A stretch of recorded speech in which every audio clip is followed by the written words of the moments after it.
for ya we here apomuden ho nsem so kwaku agema manu se nei ene ya bebre se Ghana for se bi wo mo eni bie no a apomden si achi ba ni kura wo mo no kwabra ne behwe wanim na wagegege sika e free wo mo ho ntim fasodin ti a apomden si achi ba no wo ho no yentimi nu se abotaye no ho adoma ma no boni etwa so. I have health insurance cards, my kids have them, but we don't use them because where we live and where we go, we pay. I pay when I go to Rich Hospital. I pay when I go to UGMC.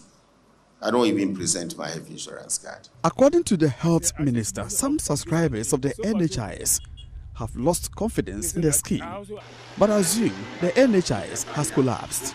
Mr. Ajimamenu says he has come across situations where NHIS beneficiaries are forced to cough 1,000 Ghana cedis for a cesarean service covered by the scheme.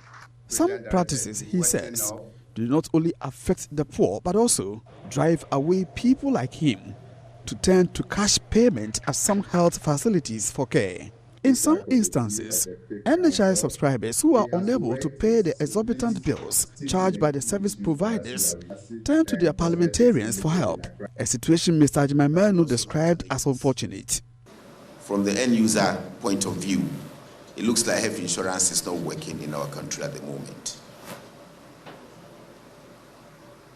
I'm a patient and I know what it is. And I interact with a lot of people, not only my constituency, not only my region, but elsewhere. And the complaints that are coming about how those who are subscribed to health insurance are treated in almost all our facilities. To the extent that even CS, some are paying more than 1,000 cedis from their pockets in quite a number of our facilities now, when that is on the health insurance benefit package list.